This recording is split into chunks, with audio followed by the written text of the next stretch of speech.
MSS MBA CRBC. Yang terhormat, Wakil Rektor Bidang Akademik, Umi Fitri Rahmiati Sunaria MBA.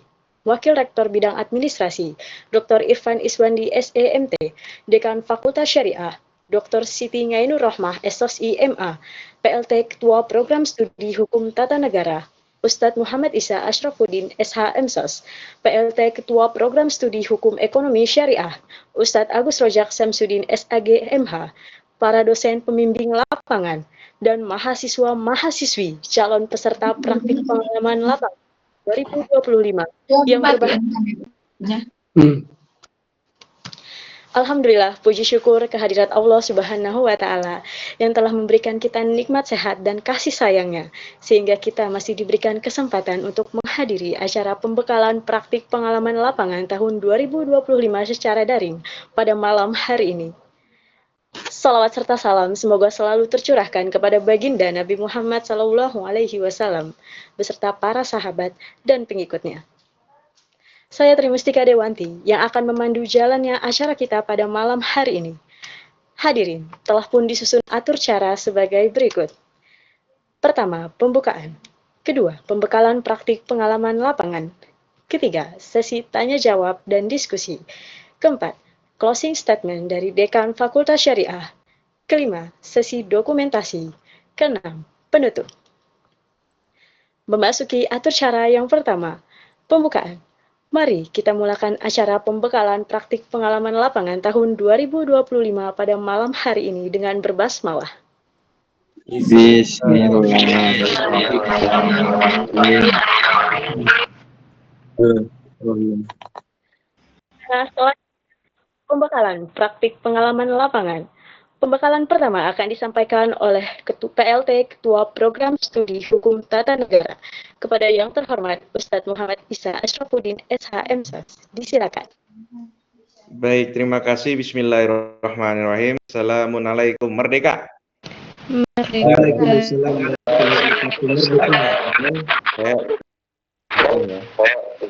Saya mau mengingatkan bahwa nanti akan ada absen. Absennya di akhir akan kami berikan, absen kehadiran, dan mohon untuk diisi. Karena tadi kami panitia setuju bahwa siapa yang tidak hadir maka akan mengikuti pembekalan susulan.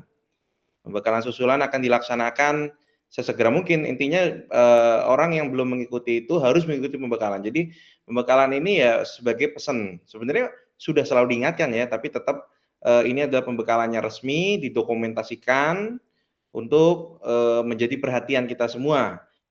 Saya akan coba memberikan pembekalan secara umum dan nanti akan dilanjut oleh Ustadz Agus Rojak, pembekalan secara teknis terkait proposal dan laporan nanti akan disampaikan oleh Ustadz Agus Rojak. Tapi saya akan coba memberikan pembekalan secara umum, apa-apa yang harus dipersiapkan dan lain-lain. Dan saya ingatkan tadi ya, absen ya tolong segera hadir dan untuk mengisi absen, karena nanti jika tidak mengisi absen, otomatis harus mengikuti pembekalan susulan. Nah itu akan belum bisa PPL, harus ada pembekalan susulan nanti ya, gitu ya. Jadi wajib hadir semua. Nah nanti otomatis yang belum ikut PPL yang nggak bisa daftar kan nanti dibentuk kelompok baru lagi dari orang-orang yang tidak hadir. Tolong diingatkan ke teman-teman yang belum masuk ya. Nah jadi tujuan pembekalan praktik pengalaman lapangan ini, satu, membekali mahasiswa dengan sikap, etika, dan keterampilan dasar praktik. Tentu sebenarnya kalau saya tanya, apa sih tujuan dari PPL ini, praktik pengalaman lapangan? Mungkin sebagian besar kawan-kawan dari sini sudah pernah bekerja ya di luar, tapi mungkin ada juga sebagian besar yang belum pernah merasakan dunia kerja. Tapi simpelnya begini, yang ingin ditujukan dari kampus kepada teman-teman melaksanakan kegiatan praktik pengalaman lapangan ini agar bisa kebayang. Oh, begini ya aktivitas jadi PNS. Oh, begini ya kalau saya kerja di pengadilan.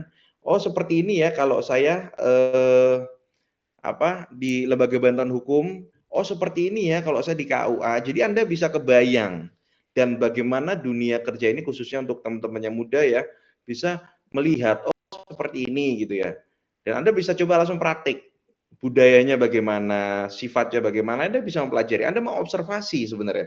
Bagaimana praktik pekerjaan itu di lingkungan keagamaan, lingkungan hukum, gitu ya, lingkungan ekonomi, gitu ya.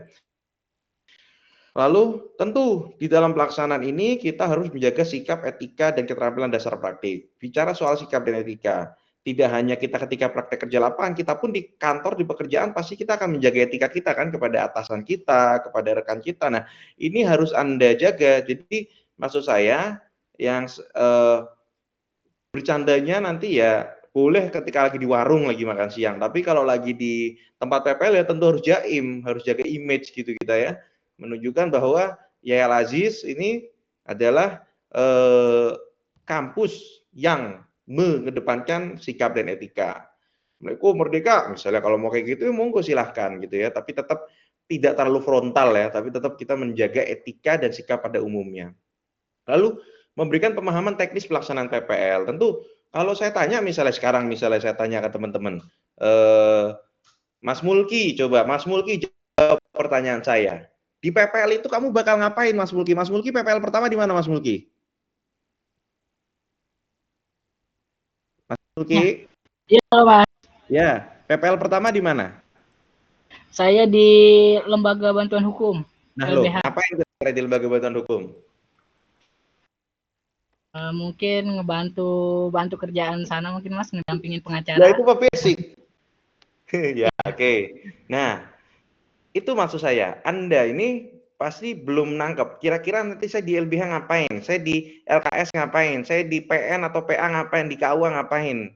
Nah, ini di sini akan kami sampaikan dan tentu ini adalah peran penting DPL. Nanti teman-teman jangan asal berangkat ya. Anda harus dapat penghantar dari DPL, kira-kira saya akan ngapainnya di sana, pasti nanti akan diberikan arahan.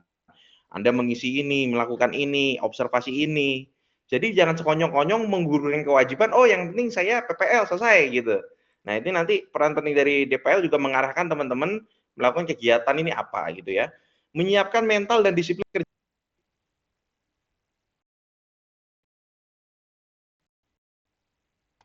instansi lapangan, pernah terjun langsung sebagian besar mungkin kerja di lapangan di instansi pemerintah maksudnya ya, karena umumnya kita melakukan ini kan di instansi pemerintah ya, maupun ada yang tidak, misalnya kalau di LBH atau LKS ini kan non pemerintah ya, tapi kita bisa punya perbandingan. Tentu mental kita di sini, mental berangkat jam berapa? Jam 7.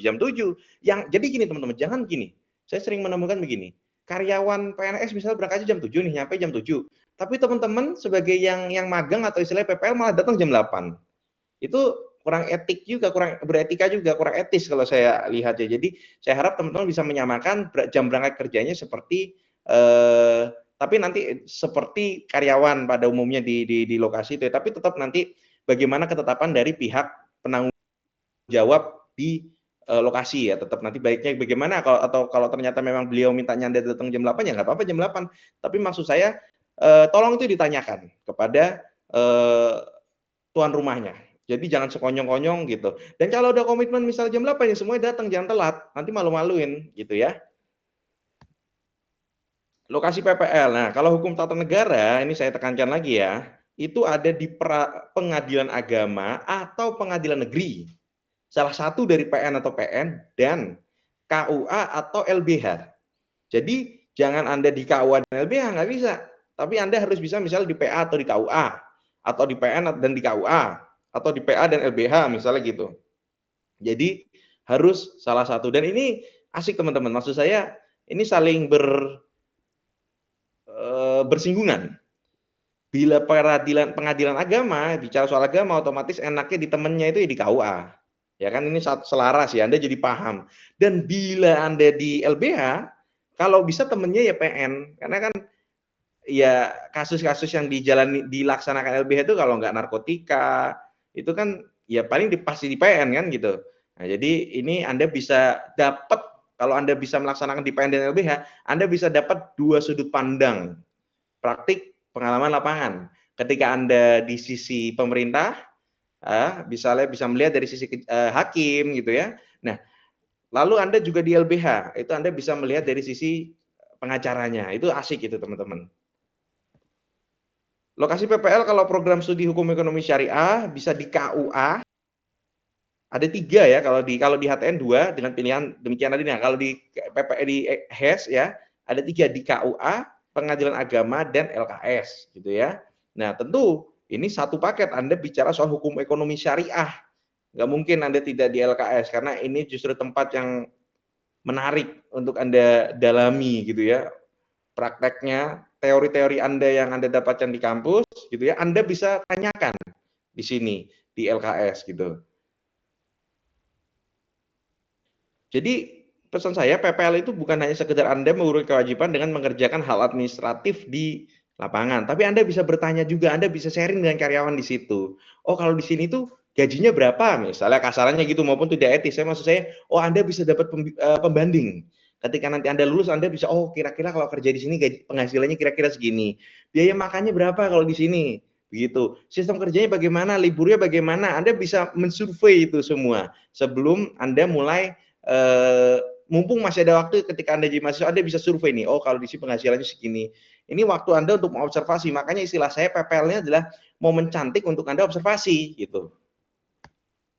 Etika dan sikap mahasiswa PL, berpakaian rapi dan sopan sesuai instansi ya, sesuai instansi ya. Kalau kita udah pasti ya kita pakai almet ya, dan ingat jangan pakai kaos, dalamnya kaos, luarnya pakai jaket. Sepatu dipakai, jangan ada yang pakai sendal gitu ya. Nanti kalau di bimbingan saya, saya sebagai pembimbingnya tuh saya akan aware terhadap itu gitu ya. Saya benar-benar kesel kalau sampai ada nanti yang, ini nama baik Azaitun ini kita bawa ini di lingkungan eksternal, kita harus menunjukkan sikap kita yang profesional dan bertanggung jawab dan sopan gitu ya. Sopan santun dalam komunikasi tentu, kalau ini insya Allah teman-teman sudah bisa semua pasti. Tapi tetap harus ada yang mengingatkan. Misalnya kalau ada yang kelepasan, tolong diingatkan temannya, ayo bro jangan gitu bro gitu ya. Namanya kita kadang pasti juga lupa, kadang saking asiknya ngobrol gitu, wah ketawa-ketawa gini, ternyata, ini udah kelepasan, harus diingatkan oleh temannya gitu ya. Menjaga kerahasiaan informasi instansi. Nah, ini pernah ada kejadian ini pernah ada kejadian ya di program di Prodi HES ya waktu itu ya. Nah, ini jangan sampai. Jadi Anda punya tanggung jawab di tempat ada PPL instansi itu, Anda harus menjaga kerahasiaan. Kerahasiaan itu apa? Dokumen-dokumen mereka, jadwal mereka atau apapun itu bagian dari kerahasiaan gitu ya. Tidak menggunakan fasilitas tanpa izin, tentu harus izin apa-apa. Ini pasti teman-teman juga ada paham lah ya. Kamar mandi atau apa, minta air misalnya, air di dispenser tentu harus izin dulu, harus konfirmasi dulu. Jangan sekonyong-konyong gitu ya. Nah, ini tolong diingatkan kalau ada temennya yang lupa ya. Tugas dan kegiatan mahasiswa PL. Nah, ya ini secara umum ya, simpelnya ya Anda mengobservasi persidangan, administrasi perkara, pelayanan pencatatan di KUA, Anda akan coba melihat gitu ya di KUA, kegiatan advokasi di LBH, penyelesaian sengketa ekonomi syariah, pengolahan zakat wakaf di KUA, pengenalan produk dan sistem keuangan syariah. Nah, ini secara umum gambarannya. Namun tetap nanti pada pelaksanaannya Anda pasti disesuaikan dengan rule yang dibutuhkan atau yang sudah diatur mungkin oleh lokasi PPL Anda gitu ya. Mereka udah punya ketetapan, oh kalau ini begini gitu ya. Jadi kembali lagi nanti bagaimana arahan dari penanggung jawab, maupun tetap kita harus bawa bekal. Jadi kalau bahasa saya observasi gitu ya, mengobservasi dan membantu segala hal, baik itu urusan administratif maupun non administratif gitu. Misalnya kalau diminta nyapu ya ikut nyapu, bantu. Karena mungkin mereka juga di instansi itu kekurangan SDM mungkin. Intinya Anda melakukan ini loh yang dilakukan oleh sahabat teman-teman Anda atau maksudnya karyawan-karyawan itu di kantornya itu, yaitu. Jadi Anda ikut juga aja hal apapun administratif maupun non administratif gitu ya. Persiapan teknis dan administrasi tentu mempersiapkan proposal. Nah, ini detailnya akan disampaikan oleh Ustadz Agus Rojak terkait ini. Lalu menghubungi koordinasi dengan masing-masing dosen pembimbing lapangan. Ya, Anda sudah dapat nih suratnya, Anda sudah dapat DPR, hubungi langsung. Jangan sampai ada kejadian ini H-1 baru dihubungi. Nggak boleh itu ya. Ini nggak boleh terjadi di angkatan ini. Dan kalau saya dan Ustadz Agus itu ya, dengan Bu Ainur juga, kita jangan pakai istilah mengikuti angkatan sebelumnya. Angkatan sebelumnya ada yang kurang baik, kita perbaiki sekarang di sini. Kita rapihkan mulai di sini. Jadi jangan ada istilah, angkatan sebelumnya kayak gitu, enggak. Sekarang segala hal kita persiapkan dan baik, koordinasikan dengan DPL masing-masing untuk kegiatan dan lain-lain ya. Lalu ini yang selalu saya ingatkan ya, mempersiapkan segala hal dalam pelaksanaan pembukaan dan penutupan PPL, snack, cenderamata atau plakat. Kalau mau bikin plakat dari sekarang dipesan. Dari sekarang. Kalau mau ada cenderamata dari sekarang dipersiapkan. Cenderamata oleh Mahat ya, kopi, songkok misalnya. Snack untuk dalam pelaksanaan jangan sampai, karena pernah ada ini konyol ini. Kita ada pembukaan atau penutupan PPL, Masya Allah, nggak disiapin minum. Dosennya, DPL-nya, tuan rumah juga nggak disiapin minum. Udah nggak ada minum, pasti otomatis snack nggak ada. Minum aja nggak ada. Nah ini jangan sampai terjadi ini. Ini memalukan betul instansi kita kalau kayak gitu ya. Anda aja kalau misalnya di kelas aja nyemil nggak kita larang gitu ya. Masa iya datang ke acara seperti ini, kita nggak siapkan snack ataupun minum. Nah, dan terlebih siapkan MC untuk pembukaan dan penutupan. MC yang jangan malu-maluin, ya. Belajar iya belajar, tapi maksudnya benar-benar belajar, jangan sekedar doang gitu ya. Harus membuktikan bahwa skill communication skill atau public speaking ini bagus ya mahasiswa IAI Al Aziz. Jadi MC-nya bagus ya untuk membuka dan menutup. Nah, ini dipersiapkan juga ya. Jadi jangan sekedar oh iya udah ini aja, nggak, jangan kayak gitu ya. Nah, ini pembukaan PPL tadi ya, seremonial, pembukaan di instansi, nanti atur acaranya kira-kira ya pembukaan. Nanti sambutan dari tuan rumah gitu ya. Nanti sambutan dari pihak IAI Al Aziz sekaligus penyerahan simbolik mahasiswa. Nah, nanti mungkin setelah itu ada arahan dari tuan rumah ataupun penutup, nanti itu teknis dipersiapkan oleh teman-teman PPL dipelajari, tapi kurang lebih seperti itu. Nah, kalau penutupan ya sama aja, bedanya nanti ada penyerahan cenderamata, tanda terima kasih, kesan pesan dan evaluasi. Nah, PPL teman-teman, ini idealnya PPL ya. Penutupan, maksudnya di penutupan PPL itu harus ada penyerahan laporan akhir.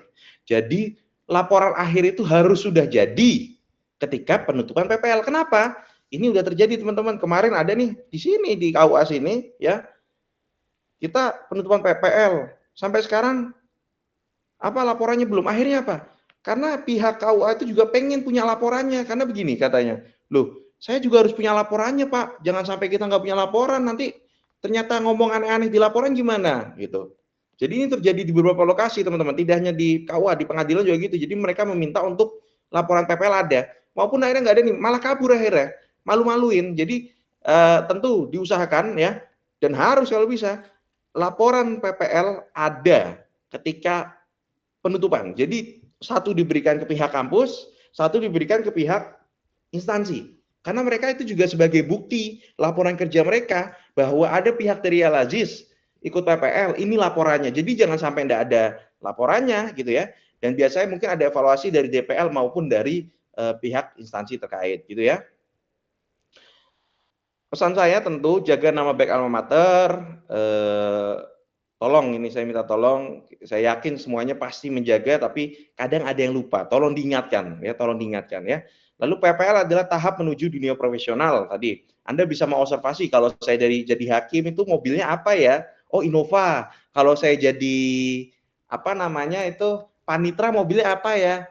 Oh, Mercedes gitu misalnya ternyata. Oh, kalau jadi jaksa itu mobilnya apa ya? Oh, Ferrari. Nah, itu Anda bisa itu yang saya maksud mengobservasi gitu ya. Oh, berarti kira-kira gajinya segini. Terus mesti pinter nggak ya? Oh, nah ini tempat kita untuk melihat langsung gitu ya. Dan kita bisa melihat juga kasus-kasus. Dulu saya pernah ada yang lucu teman-teman. Saya pernah PPL loh. Kasusnya perceraian. Saya di PA ketika itu hari-hari perceraian dan kita langsung nonton sidang. Dan ya mohon maaf, kasus perceraian itu sebabnya itu kadang-kadang lucu. Ada yang karena HP, apalagi saya udah lupa, tapi waktu itu pernah ada kasus yang lucu itu kalau saya ini ya. Nah, maksud saya ini jadi pengalaman buat kita semua gitu ya. Oh, ada ya karena kasus seperti ini, ada kasusnya sepele gitu ya. Nah, ini bisa menjadi pelajaran untuk kita semua, tidak hanya dalam dunia kerja tapi dalam kehidupan. Etika dan sikap lebih utama daripada sekedar nilai. Oh iya, ngomong-ngomong soal nilai, ada beberapa lokasi PPL yang udah dia punya format nilai tersendiri. Contohnya di beberapa LKS itu mereka punya format nilai sendiri. Lalu di beberapa KUA itu mereka udah punya format nilai sendiri. Bahkan kita baru nyampe waktu itu pembukaan pernah dia begini. Udah ini langsung aja mau nilai berapa. Jadi mereka itu punya format nilai sendiri. Nah, itu diserahkan ke DPL. Jadi tentu tetap dalam pelaksanaan yang diutamakan etika dan sikap. Ya, nilai ini kadang ada nilai karena keterlambatan. Kalau Anda kebetulan dapat lokasi PPL yang pembimbing kerjanya itu benar-benar detail, mereka sampai memperhatikan waktu. Dulu ketika saya di pengadilan agama, PPL di pengadilan agama Kediri, oleh itu kebetulan ketua pengadilan agamanya sendiri langsung bimbing. Dia punya format sendiri. Ketepatan waktu, kerapihan tuh dia punya tuh. Nah, dikirim habis tuh ke sini, ke DPL sini. Nah, itu maksud saya hal-hal seperti ini, saya nggak tahu di hari H, tapi baru tahu ketika di sini. Nah, ini tolong teman-teman, kita nggak ada yang tahu apakah pembimbing instansi Anda punya format tersedia atau enggak. Yang penting yang jelas itu yang jadi acuan kami. Tapi tetap dalam pelaksanaan tentu harus menjunjung tinggi etika dan sikap. Terima kasih. Walhamdulillahirabbil alamin. Saya kembalikan kepada MC Dewanti.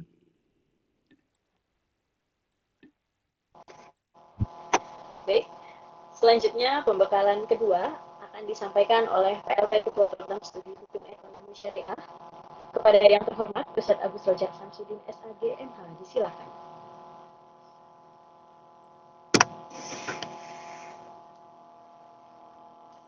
Ustadz Agus, apakah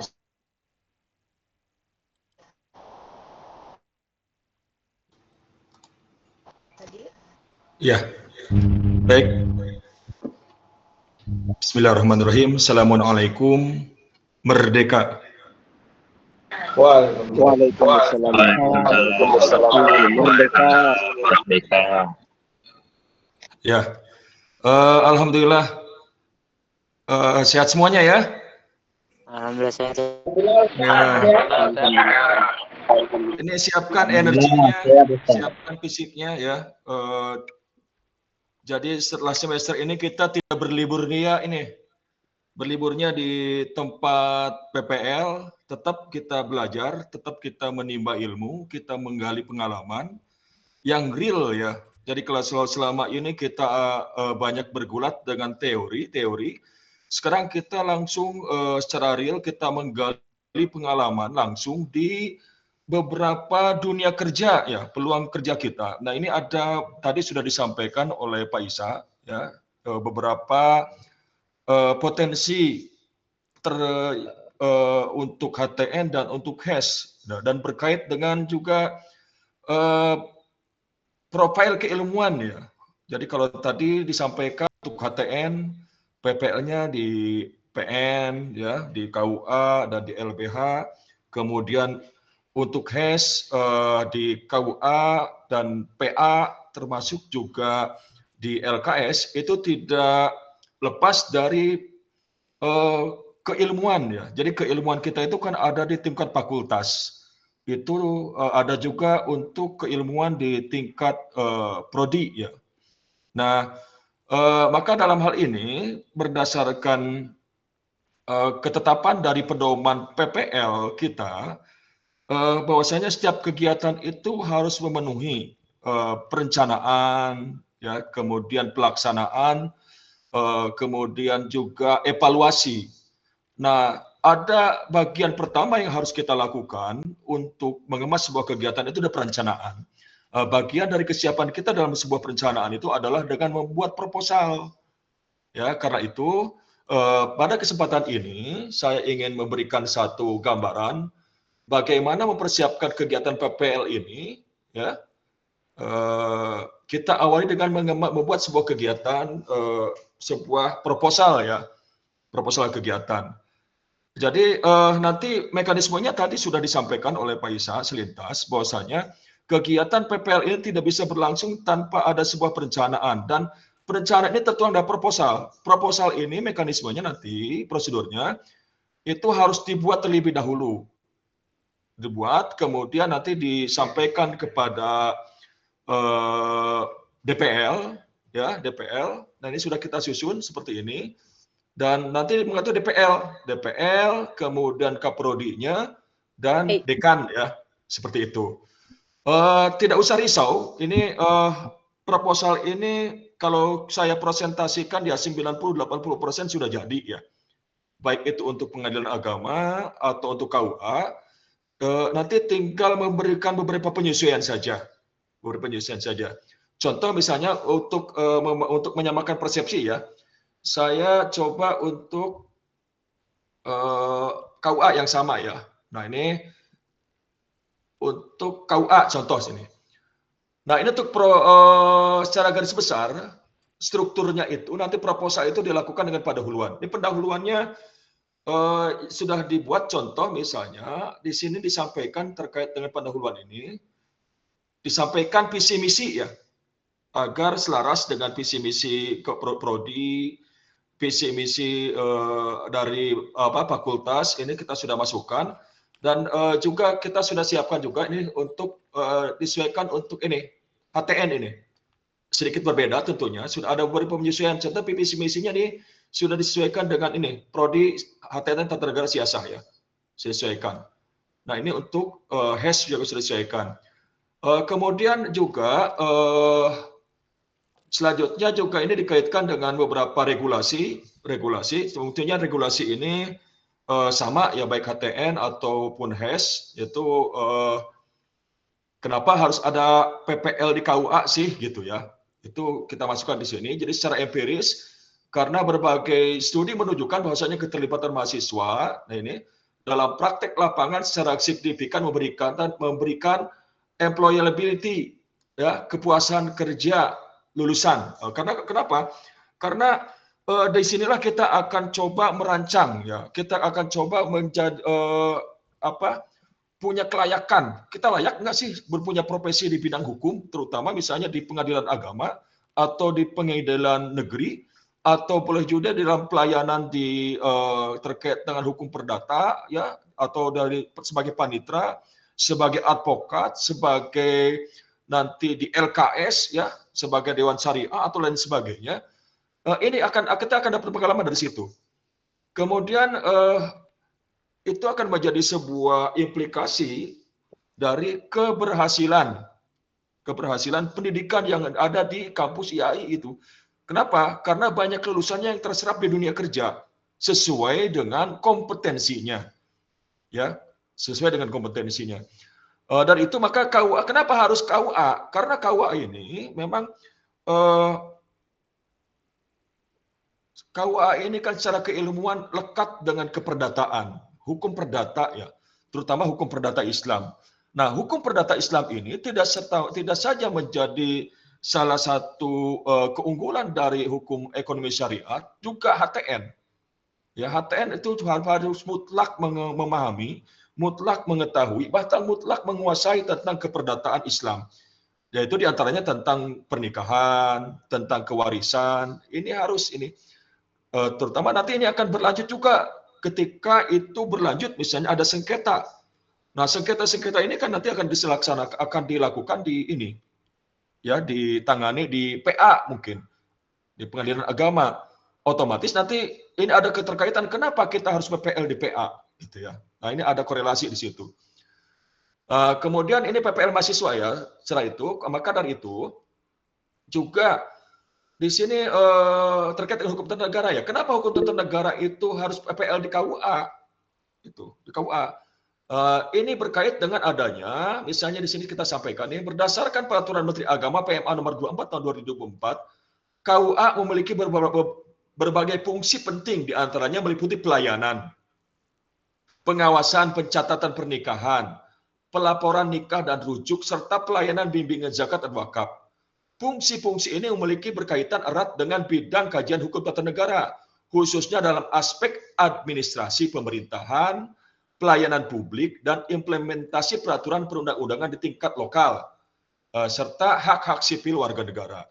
Nah, karena itu boleh jadi nanti laporan itu terkait dengan hal itu gitu.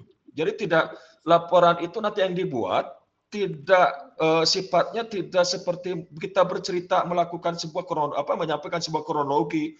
Oh, kita datang jam sekian, selesai pada hari ini, selesai hari ini. Kita bukan membuat sebuah cerita laporan itu, bukan sebuah cerpen semata, tapi kita juga dituntut untuk bisa memberikan misalnya kita ambil ada hal-hal menarik yang bisa kita jadikan sebagai poin untuk kita analisis ya. Terkait dengan layanan di KUA mungkin. Atau mungkin salah satu layanan dengan HES, ada salah satu unit, salah satu bagian di HES di KUA itu, yaitu terkait dengan badan penyuluh ya. Penyuluh, yang tugasnya itu penyuluhan itu terkait dengan penyuluhan ekonomi syariah. Nah, ini menarik sehingga nanti laporan HES itu bisa saja berkait dengan itu gitu. Sejauh mana misalnya kalau ada di KUA Gantar atau KUA Hargelis itu, ini bagian layanan terkait dengan hukum syariah ini, misalnya terkait dengan pemberdayaan ekonomi syariah ini programnya itu apa saja, atau boleh jadi nanti seperti di Gantar itu punya program terkait dengan sertifikasi halal. Nah, ini bisa ditarik, bisa dijadikan sebagai sebuah laporan dalam ini, laporan lebih fokus gitu, terkait dengan misalnya peran KUA Gantar dalam sertifikasi halal UMKM di Kecamatan Gantar misalnya. Itu bisa kita tarik di situ sebagai sebuah laporan. Maka relevan baik HTN atau HES untuk melaksanakan kegiatan PPL-nya di KUA Gantar. Nah, secara ini ya, kemudian juga kita sampaikan karena itu nanti beberapa hal kita harus rumuskan. Ini sebenarnya rumusan ini sudah dipaparkan di latar belakang tadi. Beberapa hal nanti tapi perlu kita kerucutkan menjadi beberapa rumusan ya yang akan menjadi acuan kita dalam PPL. Ini sehingga nanti kita tahu tugas kita itu mau apa, mau ngapain sih di KUA itu. Nah, khusus misalnya tentang HTN.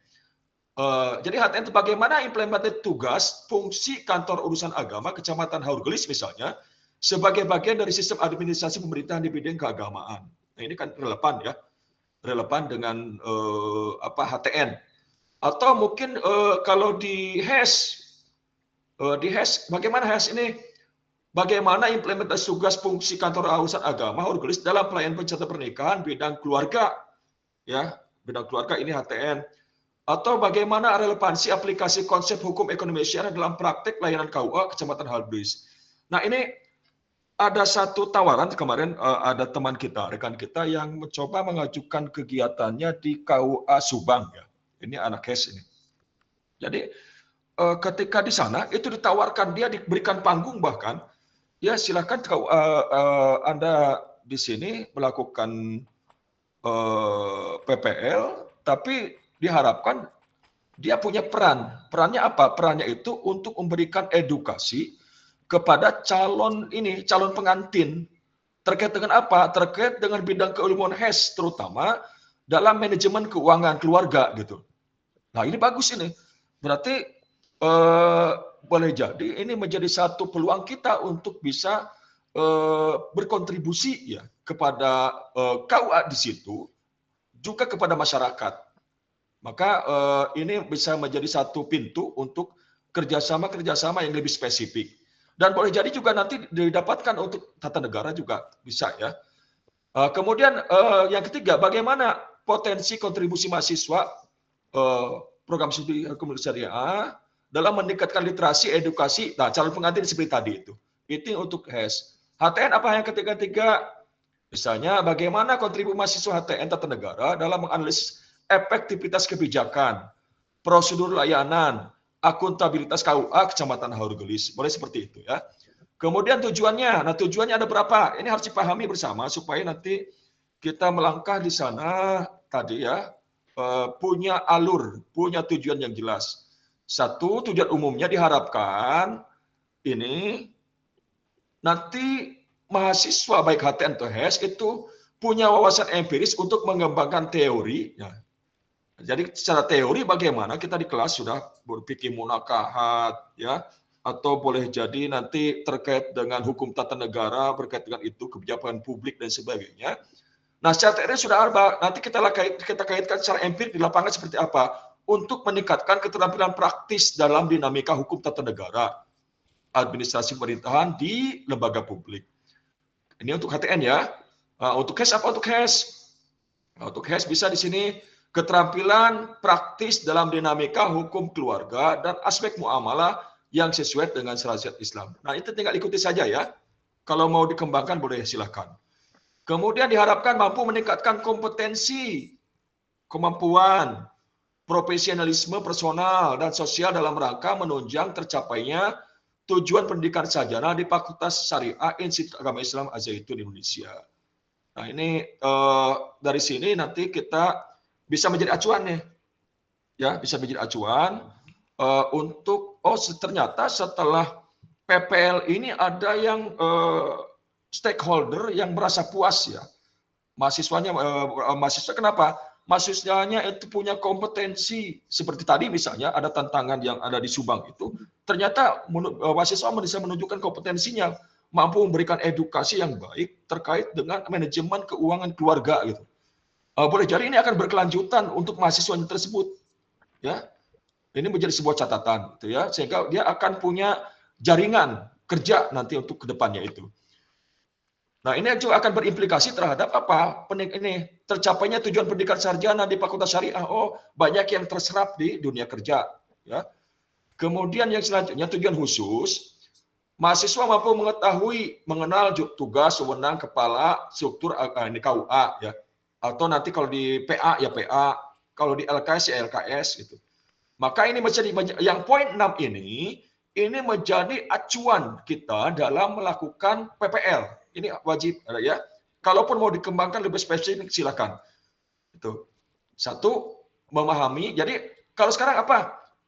Saya berarti PPL hari pertama apa? Untuk mampu mengenal tugas dan wewenang KUA, adaptasi, kemudian nanti pahami tentang strukturnya gitu ya, profilnya seperti apa. Nah, ketika hari pertama kita mengumpulkan profil ini secara tidak langsung, nanti kita akan mengumpulkan juga ya, atau persiapan laporan, terutama nanti di bagi bab 3 itu ada profil kan, profil PA, profil KUA, profil LKS. Nah, ini ada di sini di poin yang pertama ini. Ya. Kemudian mampu mengenal tata cara pelayanan publik di KUA atau pelayanan publik di LKS, pelayanan publik di mana di PA itu. Nanti detailnya ada ya.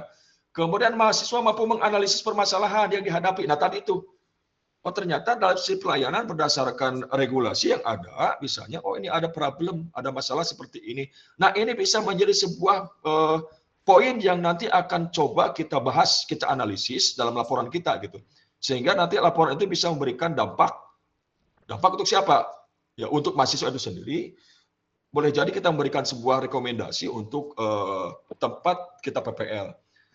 Nah, mahasiswa mampu mengaplikasikan pengetahuan hukum tata negara. Nah, kalau di sini mungkin HES ya mampu mengaplikasikan terkait dengan HES gitu ya.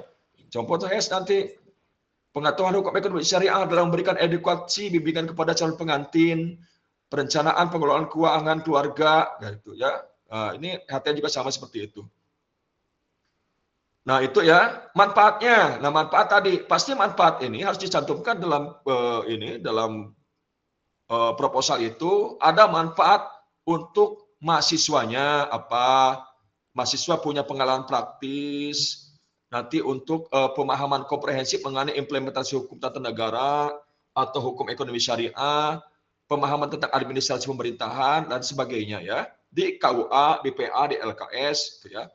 Meningkatkan keterampilan profesional ya, itu nanti oh ternyata ini pengalaman ini bisa menjadi pijakan kita untuk nanti berkiprah lebih lanjut, lebih luas di dalam dunia kita. Entah nanti ada di LBH, itu menjadi satu pijakan pengalaman nanti itu. Ya, nanti ada yang di PN, pegawai negeri, ternyata kita merasa tertarik di situ. Ya, ini akan menjadi satu pijakan kita untuk berkarir di situ tentunya. Selanjutnya, mengembangkan soft skill. Nah, ini maka dituntut ini tadi sampaikan tentang keorganisasian juga menjadi satu penunjang ini. Kita di sini akan diasah kemampuan komunikasi kita, kolaborasi kerjasama dengan tim, termasuk juga dengan komunikasi dengan halayak ya, dengan petugas-petugas pegawai di PN, pegawai di PA itu. Jadi di sana kita jangan asik main HP di sana, harus bersosialisasi. Semua bentuk komunikasi kita itu akan menjadi sebuah poin yang harus kita munculkan dalam laporan itu. Ya. Dari itu, nah ini adaptasi dalam lingkungan kerja di instansi pemerintahan. Nah ini ya, jadi jangan sibuk ini karena mohon maaf, ada kecenderungan ini Gen Z ini lebih asik bermain di dunia maya daripada di dunia nyata. Ini. Jangan sampai itu nanti dibawa ya, karena ini masanya Anda hidup dengan dunia nyata, bergaul, bersosialisasi dengan lingkungan kerja. Karena itu jangan terlalu asik dengan gadget. Gitu. Komunikasilah, cari gali pengalaman-pengalaman yang berharga dari para petugas ya dari kepala KUA atau dari kepala pengadilan agama, dari LBH, dari LKS itu yang gali pengalaman sehingga kita nanti punya bekal yang mumpuni untuk berkiprah lebih lanjut di lingkungan itu ya. Nah, itu. Kemudian nanti akan dari situ akan memperluas jejaring profesional. Nah, ini penting. Memperluas jejaring proporsional di hukum tata negara. Nanti kalau di LKS, oh ternyata LKS itu kemarin ada aja. Ada juga yang mengajukan ke saya itu kebingungan. Karena ternyata di LKS ini, khususnya di HES, ini ada yang mengajukan PPL itu hanya ke BMT itu saja itu. Jadi ke cahaya kebajikan lagi, cahaya kebajikan lagi, cahaya kebajikan lagi. Ini emang nggak ada yang lain gitu kan. Sementara LKS itu kan lingkupnya banyak, lingkupnya itu luas. Ada LKS itu ada yang bank, ada yang non bank. Anda mungkin yang HES itu untuk di LKS bisa masuk ke bank perbankan syariah boleh, ke BPRS boleh, ke koperasi syariah boleh, ke BMT juga bisa, ya termasuk juga kalau mau masuk ke pegadaian syariah juga oke. Mau masuk ke mana sekarang ke pasar modal syariah juga bisa itu. Sehingga ini luas. Demikian halnya juga untuk terkait dengan penanganan sengketa itu kan ada yang litigasi, ada yang non litigasi. Itu bisa kita tempuh seperti itu. Nah, ini akan jejaring kita itu akan tambah luas. Maka jangan terpaku dengan harus BMT enggak, ya. Buka seluas-luasnya, cari yang memang bisa memperluas, membuka potensi, ya. Terbukanya jejaring profesional kita itu. Entah terkait dengan tadi keilmuan di tingkat fakultas atau keilmuan di tingkat prodi. Selanjutnya, nah ini pahami juga feedbacknya, manfaatnya untuk apa? Untuk program studi baik itu HTN ataupun HES. Karena kenapa? Karena dengan hal seperti ini, dengan ada PPL ini, kita mendapat dukungan dari instansi-instansi, dari stakeholder-stakeholder yang akan meningkatkan sumber daya ya dalam pelaksanaan tugas administrasi ini, sumber daya, terutama nanti juga mahasiswa-mahasiswa otomatis terangkat gitu ya. Karena itu gunakan waktu ini sebaik mungkin di situ. Dengan sendirinya nanti prodinya akan terangkat juga karena sumber dayanya banyak terserap ke dunia kerja itu ya. Itu ya. Jadi kemudian juga nanti untuk lembaga terkait entah di PA, di PN, di KUA, di LBH, ini juga akan mendapatkan feedback. Feedbacknya apa? Mendapatkan dukungan sumber daya manusia ya dalam pelaksanaan tugas-tugas di KUA minimal secara dalam jangka pendek waktu dalam waktu jangka pendek itu ya entah 2 pekan atau boleh jadi itu mendapat support dari kita ya. Kemudian memperoleh perspektif baru dalam potensi inovasi mahasiswa. Karena mahasiswa nanti akan coba memberikan sumbangsihnya dalam bentuk analisis terhadap problematika yang ada di lingkungan itu. Nah, itu nanti akan, maka PPL ini jangan, tadi sekali lagi saya sampaikan, PPL tidak sekedar bercerita, tapi juga harus menganalisa. Itu ya, ambil satu permasalahan, ambil satu hal yang memang bisa kita berikan sumbangsih kita untuk lembaga di mana kita melakukan PPL.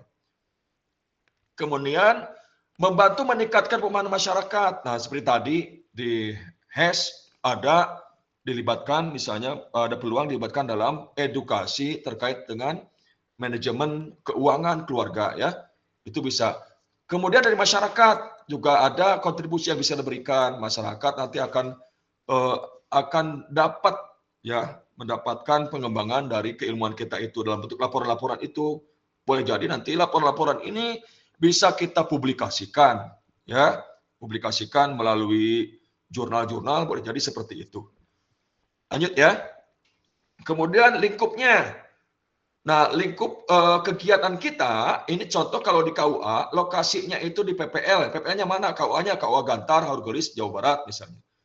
Fokusnya maka kegiatan KUA di PPL. Jadi kalau sekarang di PA ya, ini ya lokasinya. Kemudian fokus fungsi, berarti fungsi PPL, kegiatan PPL ini akan fokus pada fungsi KUA. Satu, analisis prosedur. kajian tentang aspek administratif, observasi analisis mekanisme konsultasi hukum, ya informasi hukum di KUA, ini kalau terkait HTN. Kalau terkait dengan HES apa? Berkait dengan HES misalnya, nah ini berkait dengan pelayanan hubungan bimbingan perkawinan, keluarga sakinah, pelayanan konsultasi syariah, ya, bimbingan zakat, dan itu bisa ya. Kemudian pelayanan zakat, wakaf di KUA dan sebagainya. Fokus yang selanjutnya, fokus kontribusi mahasiswa. Mahasiswanya apa? Tadi fungsi KUA ya. Jadi fungsi KUA di situ. Nah, mahasiswa punya kontribusi dalam PPL ini. Satu, analisis implementasi peraturan perundang-undangan, itu KTN ya. Kemudian identifikasi analisis implikasi hukum tata negara, mungkin terkait tadi dengan undang-undang pelayanan, terkait dengan pelayanan publik dan sebagainya. Pengembangan analisis rekomendasi perbaikan prosedur layanan publik di KUA, misalnya seperti itu. Ya. Kemudian observasi praktik-praktik administrasi negara dalam konteks pelayanan pernikahan, keluarga, legislasi dokumen-dokumen, prosedur pengarsipan dan mekanisme. Di HTN apa, di HES apa? Mahasiswa mengkaji potensi memberikan kontribusi aspek implementasi peraturan perundang-undangan terkait pernikahan, hukum keluarga, identitas analisis implikasi hukum ekonomi syariah. Nah, itu ya. Demikian. Untuk pelaksanaannya, nah ini dimasukkannya dalam ini. Pelaksanaannya mau kapan? Dari tanggal hari ini sampai kapan dimasukkan di sini? Paling tidak 2 pekan ya, selama 2 pekan. Kemudian metodenya, metode PPL-nya apa? Jadi di KUA ini akan dilakukan dengan metode 1 dalam bentuk penyampaian materi. Siapa yang materi? Yang menyampaikan materi ya dari mitra itu. Nanti ada mitra, ada pembimbing dari mitra, entah kepala KUA-nya atau nanti dari petugas yang ditunjuk oleh yang berwenang di sana ya, yang berkepentingan di sana. Untuk nanti ada pemberian materi itu. Terkait dengan apa? Penyampaian materi tentang lokasi ya, penyampaian materi di lokasi PR, mahasiswa diajarkan tugas wewenang KUA atau nanti kalau di PA apa, kalau di PN apa. Ya, seperti itu. Kemudian tanya jawab, boleh jadi pada saat itu akan ada tanya jawab. Nah, tanya jawab ini tidak harus dalam satu forum. Boleh jadi ya ketika tadi kita bersosialisasi, siapkan banyak pertanyaan. Jadi justru pada saat-saat yang informal itu akan lebih terbuka mereka itu untuk menyampaikan ya, menyampaikan hal-hal yang kita tadi dibanding dari kita lakukan itu pada hal-hal atau pada suasana yang lebih formal. Ya. Jadi hal-hal yang lebih tadi spesifik, misalnya yang disampaikan contoh, gajinya berapa sih gitu misalnya. Itu akan muncul ketika yang informal itu. Karena tidak ada beban di situ untuk menyampaikan itu ya. Kemudian, nah ini sistemnya aktif. Karena itu mahasiswa tadi, jangan terlalu asik dengan gadget gitu. Aktiflah PPL di sana, gali seluas-luasnya ya. Misalnya mahasiswa yang belum memahami permasalahan apa, tentang apa, digali, tanya ya. Jangan minta apa seperti teko, seperti air di tengah teko, cuma minta dikucurin doang gitu ya. Tapi juga kita harus mencoba untuk menggali dengan cara mempelajari dulu mungkin perundang-undangan tertentu, aturan-aturan tertentu ya. Nah, insya Allah itu akan menjadi sebuah modal kita untuk berkiprah di sana. Kemudian kalau di PA nanti ada satu hal yang pasti dilakukan itu tentang menyaksikan prosesi pernikahan secara langsung gitu. Nah, gitu ya. Jadi, kalaupun ada mungkin yang sudah berpasangan, saya langsung praktek, boleh di situ ya. Silakan. Langsung praktik ya. Itu. Atau kalau di pengadilan agama, itu apa? Mungkin terkait dengan proses ini persidangan. Nah, itu kita bisa akan dilibatkan di situ untuk menyaksikan itu. Maka mahasiswa berkesempatan untuk menyaksikan secara langsung proses pernikahan untuk peradilan atau boleh jadi tadi kalau di LKS terkait dengan kontrak-kontrak bisnis, ya seperti itu. Lanjut, nah observasi ini mahasiswa akan difokuskan untuk mengidentifikasi aspek administratif, legalitas, kewenangan pejabat dalam pelaksanaan akad nikah. Itu, ya sesuai dengan regulasinya atau secara fikih bagaimana analisisnya, ya secara fikih. Kemudian metode yang selanjutnya studi kasus dan diskusi kelompok. Boleh jadi nanti, oh ternyata di KUA Gantar, ternyata di PA mana Subang, ternyata di PN Subang, itu ada problem ada masalah, didiskusikanlah itu. Di kelompok itu boleh jadi, itu nanti menjadi satu potensi untuk diangkat dalam sebuah laporan, di mana analisis kita nanti akan kita coba untuk memberikan kontribusi untuk itu ya, berdasarkan keilmuan kita tentunya. Kemudian yang fokus yang ketiga, yang terakhir, penyusunan laporan. Nah, laporan ini maka jangan di ujung. Setiap hari kita harus berupaya punya target-target untuk penyusunan laporan. Laporan itu nanti ada strukturnya, ada 5 bab ya. 5 bab, jadi tidak jauh berbeda dengan penyusunan skripsi. Ada bagian pendahuluan, ya tadi bagian pendahuluan, tujuan, rumusan masalah itu sudah ada di dalam proposal itu. Jadi kita tidak terlalu banyak mengulas itu, karena kita sudah ada modal. Kemudian nanti ada bagian ini, bagian bab 2 terkait dengan landasan teori. Bab 3 tentang profilnya, tentang layanannya, dan bab 4 tentang analisis yang akan coba kita nanti buatkan. Maka dari itu, dibuatlah rancangan pelaksana kerja nih. Contoh misalnya tadi kan ini ada 6 hal ya. Ada 6 hal ini yang tadi disampaikan di muka di hari ini. Ada 6 hal, mohon maaf. Nah ini. Nah 6 hal ini, tujuan khusus ini. Nah tujuan khusus ini nanti dituangkan di sini nih, di bagian ini. Mau apa? Oh, saya berarti hari pertama itu harus memahami tentang profil. Maka di sini adaptasi dan perkenalan dengan lingkungan, tempat PPL, orang-orang. Nah, ini di sini udah mulai di sini ngumpulkan. Jadi kalau itu ada 2 pekan, ada 2 pekan kerja, berarti dari Senin sampai Minggu ini masing-masing boleh jadi ini bertahap ya. Bertahap. Lakukan poin-poin ini dalam rentang waktu itu. Checklist, buat checklistan. Nah, ini poin ini harus dilakukan di target, harus ada pencapaian setiap hari itu. Contoh ya. Kemudian ketua mengetahui struktur kepemimpinan, di kapan, silakan dialokasikan waktunya. Ya, manajemen KUA, job description-nya secara umum seperti apa. Kemudian mengetahui dan memahami mekanisme prosedur administrasi KUA sehari-hari. Pelayanan seperti apa, ya itu silakan. Kemudian mengetahui dan memahami tata cara pelaksanaan akad nikah seperti tadi kalau di PA tentunya tentang peradilan, bagaimana mekanismenya, bagaimana prosedurnya, bagaimana pelaksanaan itu secara praktek seperti apa. Nah ini harus ada di sini dimasukkan pada rencana program harian kita itu. Kemudian menganalisis relevansi. Nah ini terkait tadi problem solving itu. Ya, kalau ATS nanti ada tersendiri. Menyajikan potensi kontribusi dalam menganalisis efektivitas pelayanan publik. Nah ini ya masukan. Silakan ini perlu ada penyesuaian lagi di lapangan. Silakan. Ini tidak mutlak ya, tapi harus ada intinya kegiatan yang kita lakukan untuk setiap harinya. Ada target-target yang harus kita penuhi untuk setiap harinya untuk penyusunan laporan. Nah maka dibuat sistematis seperti itu. Waktu pelaksana kegiatan, sebutkan di sini. HES siapa saja, nomor induknya siapa saja. Apa saja nomor induknya masukkan ke sini. Dan masukkan penutup. Nah, cukup segitu saja ya untuk ini. Dan di akhir, daftar pusaka. Jadi kalau boleh jadi ada kutipan-kutipan di latar belakang, tadi di pendahuluan yang kita masukkan juga daftar pusaka. Nah, ini kalau sudah selesai, tadi kan ini proposal ini kalau dikalkulasikan sudah 80% atau 90% ya. Silakan Anda adaptasi, sesuaikan. Nanti sampaikan kepada DPL-nya, dia mengetahui Kapolri Hukum Tata Negaranya, dan ini ditandatangani oleh dekan. Kalau sudah ini siap, berarti ini kita bisa ajukan kepada lembaga terkait, sehingga kita di sana mereka akan memahami kita mau apa sih, termasuk kita juga mau apa sih gitu. Ini ada karena ada panduan ini. Nah, ini tentang ini ya, tentang proposal. Kemudian yang selanjutnya berkait dengan laporan secara ini ya, sebentar.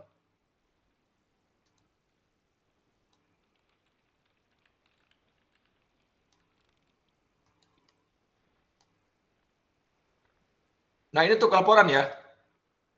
Untuk penulisan laporan sistematiknya tidak jauh berbeda sebenarnya dengan susunan skripsi ya.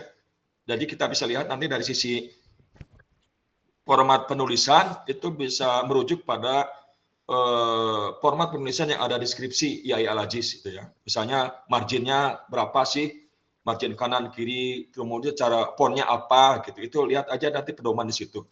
Strukturnya sama, ada halaman judul, halaman persetujuan, kata pengantar, daftar isi. Kemudian pendahuluan. Nah, di pendahuluan ada dasar pemikiran. Ini sebenarnya tidak jauh berbeda dengan proposal tadi, ya. Jadi tinggal memasukkan saja ke sini. Tinggal sekarang tadi kan ada temuan di lapangan nih.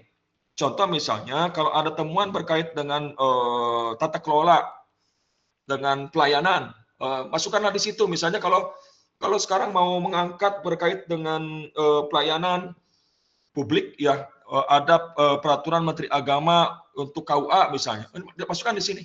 Di landasannya itu, ya itu masukkan, bahas, ya kita berikan masukan di sini.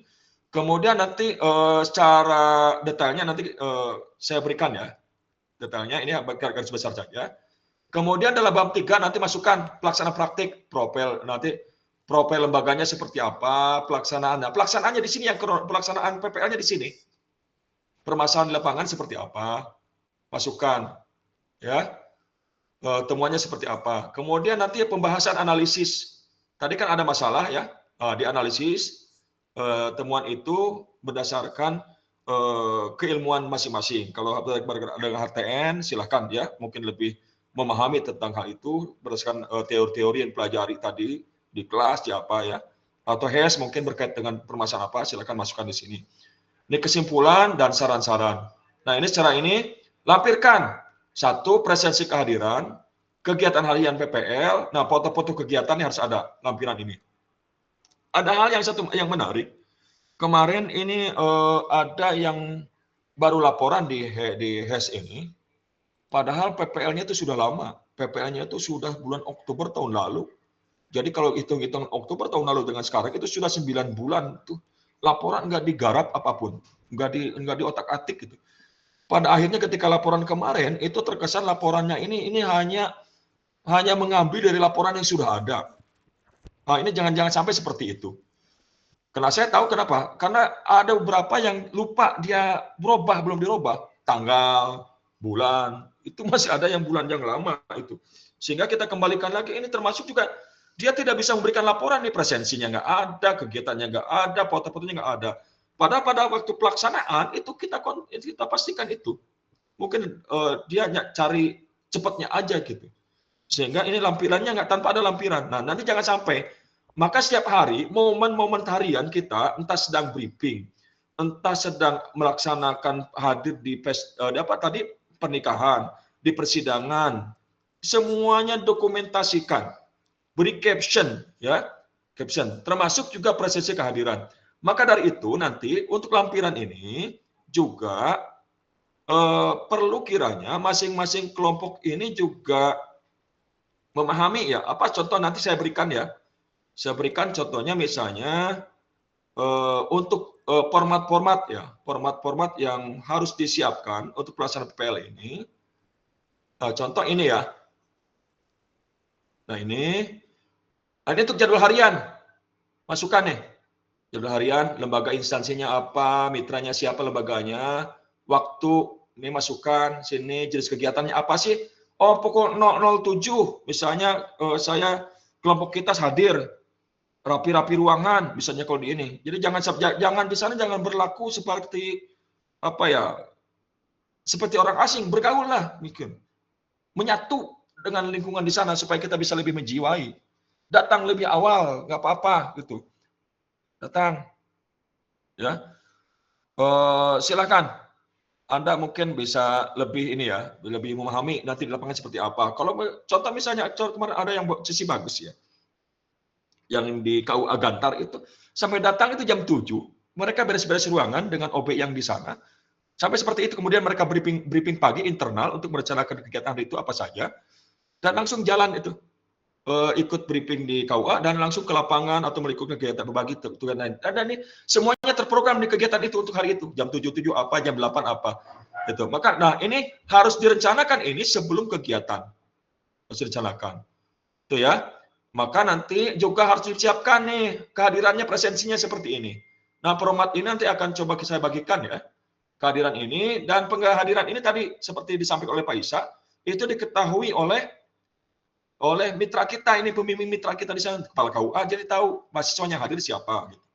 Satu hal yang mungkin harus kita perbaiki terkait dengan pelaksanaan PPL tahun ini adalah ada bukan hanya dualisme kegiatan ya, bahkan karena kalau di HES itu ada 3 kegiatan di 3 lembaga yang berbeda, sehingga ada kesan ini mahasiswa ini cari pembenaran untuk meninggalkan kegiatan itu dengan alasan kenapa si A tidak ada? Oh, dia sedang PPL di lembaga lain ya. Contoh kemarin yang disampaikan oleh Kepala KUA Gantar sendiri yang sebelumnya itu dia pada saat kita perpisahan menyampaikan sedikit kekecewaannya ya.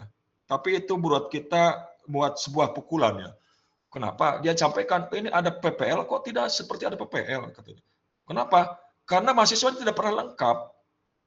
Ketika dicek si A kemana? Dia sedang PPL di LKS di Bandung katanya.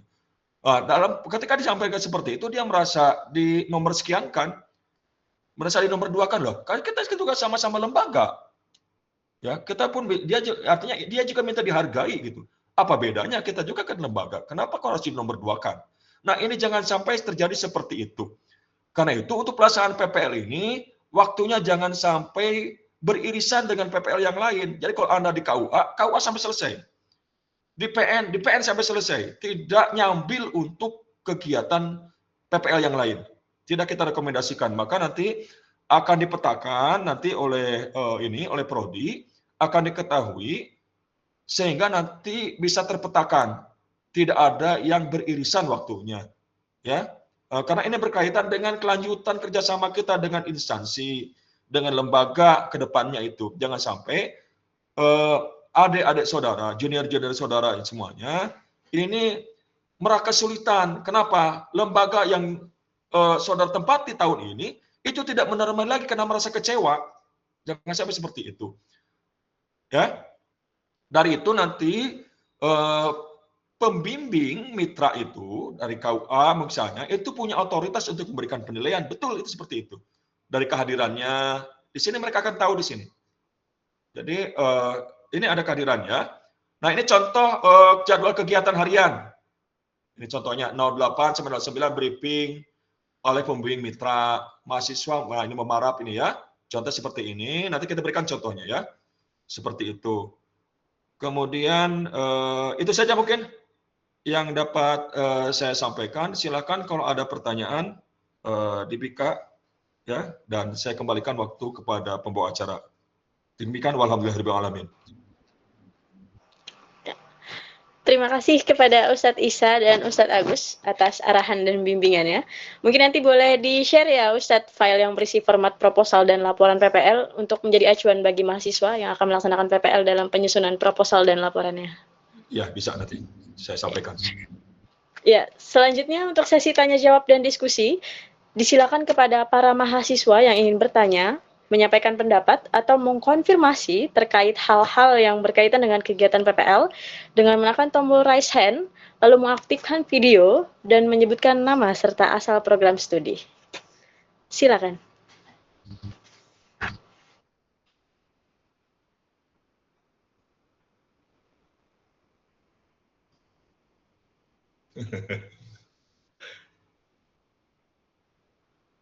Sudah pada paham ya? Ini Baik, biasanya kalau di kelas tuh rame banget loh. Kalau di sini kenapa suruh nanya pada diem aja? Pada paham nggak nih? Baik, belum ada mahasiswa yang bertanya. Jadi saya yang bertanya duluan ya Ustadz. Apakah nanti Ustadz, jadi pertanyaannya begini Ustadz. Tadi di materi yang disampaikan oleh Ustadz Isa, itu ada evaluasi. Nah, apakah prosedur dari PPL ini nantinya kita akan melaksanakan presentasi sama seperti halnya KKN di instansi terkait, atau evaluasi itu disampaikan hanya antara mahasiswa dan DPL atau secara internal saja maksudnya evaluasinya, atau memang kita akan melakukan presentasi secara terbuka? Gitu saja. Baik, terima kasih. Pak Agus, bisa tolong menjawab pertanyaannya Mbak Dewanti ya? Ya.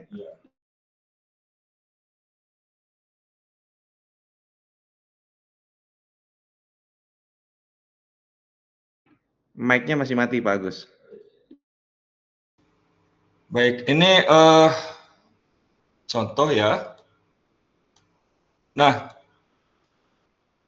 ini contohnya, bentuk evaluasinya. Jadi hasil laporan itu harus dipresentasikan. Ini contoh laporan yang kemarin kita lakukan ini. Dia ngambil judul, ini yang PPL di Gantar ya, di KUA ya. Dia ambil laporannya itu, dia beri judul efektivitas program penyuluhan pranikah untuk calon mempelai di kantor urusan agama KUA Gantar. Nah ini jadi disampaikan di satu forum ya pada saat ke DPL. Dari situ nanti laporan itu mungkin ada beberapa rekomendasi perbaikan di DPL. Nah, setelah itu nanti dipresentasikan dan melakukan perbaikan, baru disampaikan kepada instansi terkait. Jadi jangan sampai nanti kita menyerahkan laporan tanpa ada satu review dari DPL. Itu jangan sampai, misalnya dari sisi, apalagi kalau nanti berkaitan dengan sisi ini kok berantakan penulisannya, karena banyak ya. Saya sendiri dalam beberapa ini memberikan review yang paling mendasar itu terkait dengan penulisan. Terkait penulisan banyak yang belum begitu emoh ya dengan penulisan itu. Dan itu harus ada presentasi nanti oleh DPL. DPL akan memberikan review. Nah itu seperti itu ya, terkait tulisan. Setelah tulisan itu dia akan review, perbaikan, nanti ke DPL lagi dan diserahkan nanti untuk ditandatangani. Jadi perlu ada pengesahan dari lembaga terkait, ya, itu seperti itu. Maka ada baiknya tadi laporan itu dilakukan, diselesaikan bila memang pada akhir PPL atau pada akhir PPL gitu. Sehingga ini perlu ada kerjasama di antara tim itu. Nanti ada bagian administrasi yang mencoba untuk, tadi ada template-nya kita siapkan. Jadi tinggal input saja ke template itu untuk mempercepat. Sehingga nanti kalaupun ini, tapi kalaupun masih ada perlu waktu ya tadi kan ya, karena dikejar mungkin ada PPL yang lain, tapi jaraknya jangan terlalu lama lah, jangan terlalu lama. Karena tadi terakhir ada ini ya, yang kemarin minta laporan langsung itu dan menanyakan itu dari KUA Anjatan. KUA Anjatan itu ya kita pun ingin memastikan agar laporan yang dibuat itu real sesuai dengan kenyataan yang ada di kami gitu. Jadi jangan sampai melaporkan sesuatu yang di luar apa yang tidak kami ketahui, tidak pahami, sehingga mereka meminta laporan itu proaktif, mereka minta laporan itu. Maka tugas dari DPL tentunya ini menjadi sangat signifikan untuk bisa memberikan satu bimbingan terkait dengan penulisan ataupun terkait dengan substansi dalam laporan. Demikian ya, itu saja yang saya sampaikan. Silakan, mungkin ada ditambahkan oleh Ustazah Ainur.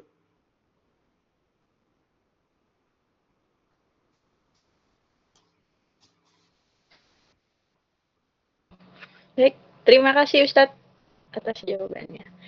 Ya, disilakan untuk yang lain yang ingin bertanya. Jangan sampai nanti kita di tengah jalan ya. Ya, silakan Ibnu Fajar. Ya, terima kasih kepada MC. Saya mau bertanya tentang pembukaan yang dijelaskan oleh Kak Isa tadi. Jadi kan kita ada pembukaannya itu seperti KKN atau gimana ya? Atau seperti apa gitu. Soalnya gini Kak, kita itu kelompoknya cuma 4. Bahkan juga ada yang 2 kan di kelas saya. Nah, kemungkinan itu seperti apa gitu Kak? Kan satu MC, nanti juga ada yang foto-foto, nanti apakah yang 2 itu cuma nonton aja atau bagaimana itu Kak? Baik, ya. Intinya definisi pembukaan ini artinya apa seremonial ya. Jadi kita datang ke situ, atur acaranya ada tadi apa namanya pembukaan, lalu sambutan dari tuan rumah, lalu sambutan dari DPL, penghantaran gitu ceritanya ya. Nah, nanti sesi foto. Nah, untuk 2 orang atau 4 orang ya itu tetap bisa. Berarti kalau 2 orang satunya MC. Nah, untuk foto gimana? Ya gantian aja. Kalau enggak fotonya bersama ketika di akhir gitu ya. Yang penting tetap harus ada gitu ya. Jadi saya pikir nggak ada masalah. Jadi yang dimaksud dengan pembukaan itu adalah penghantar mulai gitu ya. Jadi ada sambutan dari pihak lokasi PPL kita, lalu dari kita menghantarkan mahasiswa kita, mau itu cuma 2 orang, 3 orang, 4 orang, 5 orang, 7 orang ya, kita hantar. Nah nanti MC ya, kalau ada 2 orang ya cuma salah satunya MC gitu ya. Nah seperti itu sebenarnya. Nah untuk penutupan juga begitu. Tinggal nanti itu situasional lah ya. Mungkin ada Ustadz Agus atau Bu Ainur mau menambahkan? Demikian dari saya. Iya, nggak apa-apa seperti itu. Bahkan ada yang nggak pakai pembukaan. Kalau misalkan tempatnya jauh, DPL-nya nggak bisa hadir, dan dari instansi PPL atau magang itu tidak mengharuskan DPL-nya datang, nggak apa-apa, langsung bismillah, langsung menjalankan sesuai dengan apa yang sudah diprogramkan gitu. Tapi kalau dari instansinya, oh harus ada DPL nih, harus ada pengantaran dari DPL, ya udah, berarti hubungi DPL-nya dan lakukan seremonial pembukaan. Bisa 2 orang pun, kan cuma MC aja, terus kemudian ada yang baca doa, kan ada dari pihak instansinya kan. Kalau soal foto mah bisa minta tolong gitu. Itu teknis aja.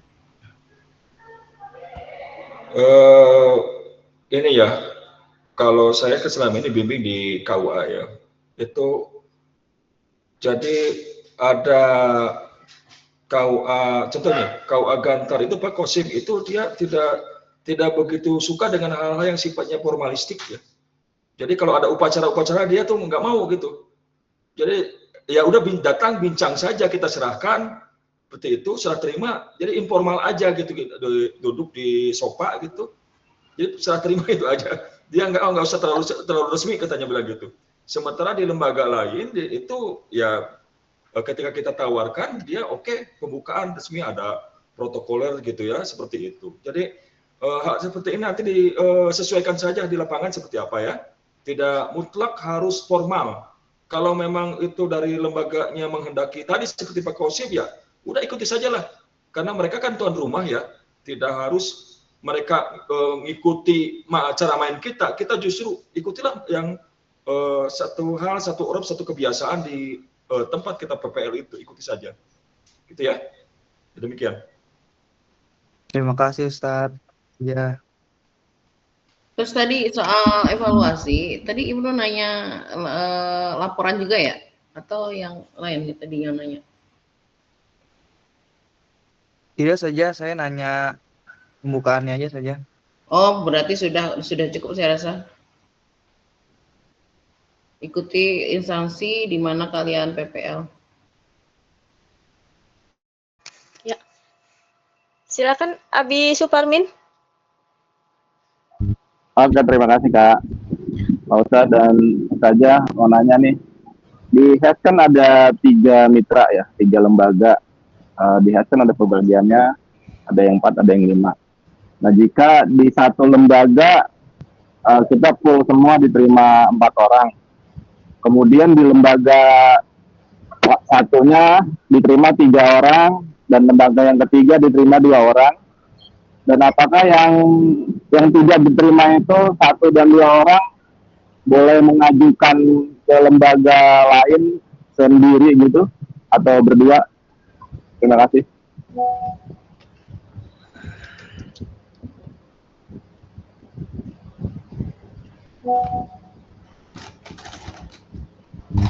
Ya, silakan Ustadz Agus, Ustadz Isa, Ustazah Ainur. Jadi gini ya. Kalau memang yang diterima dari pengalamannya sebelumnya kan memang berbeda ya, dari lembaga instansi tempat kalian, tempat mahasiswa magang itu ada yang 10 orang diterima, ada yang 7 orang diterima, ada yang cuma 2 orang gitu. Jadi kalau kelompok yang dibuat tadinya itu 7 orang, terus kemudian magang lagi, izin magang tempat lain, atau PPL tempat lain, yang diterima cuma 4 orang, nah maka sisanya itu silakan mengajukan tempat lain. Atau kalau mau mengajukan di situ ya berarti ikut kloter berikutnya gitu. Silakan Pak Agus atau Pak Isa yang mau menambahkan. Ya, tadi kembali lagi ya, karena tadi beberapa lembaga memang tidak bisa menerima terlalu banyak ya, terutama di yang seperti di LKS ya. Di LKS itu paling banter itu 2 orang ya, 2 orang 3 orang itu mereka nerima itu, nggak banyak-banyak. Karena itu nanti untuk yang selebihnya ya tadi saya sampaikan bisa mencari lembaga-lembaga lain yang sama ya, yang senada, atau masuk itu nanti pada sesi selanjutnya diatur. Contoh misalnya kemarin kan siapa Dewanti ya mengajukan di Kroya itu. Sebelumnya di Kroya itu nerima itu sampai 4 orang itu nerima. 4 orang, bahkan saat itu ada 8 orang dijadikan 2 kelompok gitu dalam waktu yang berbeda. Tapi ternyata sekarang kebijakannya cuma 2 nerima ya. Cuma 2 nerima. Dan tadi ada juga dari HES mau masuk ke sana, itu ya tidak bisa masuk bersamaan dengan Dewanti, itu nggak bisa. Dia harus setelahnya. Jadi hanya nerimanya 2 orang saja. Karena boleh jadi mungkin kalau kebanyakan mereka merasa ini ya entah tidak kondusif ya, tidak kondusif karena terlalu banyak, sehingga mereka kan punya tugas juga, punya target-target yang harus dicapai dalam tugas harian mereka itu, seperti itu. Ya, itu saja. Terima kasih. Silakan untuk Mas Isa, apakah ingin menambahkan?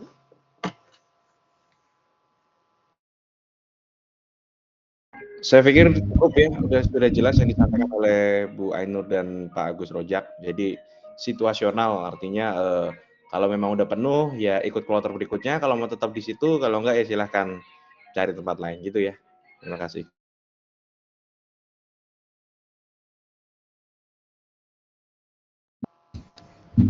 Tambahan sih. Ada lagi yang masih mau bertanya?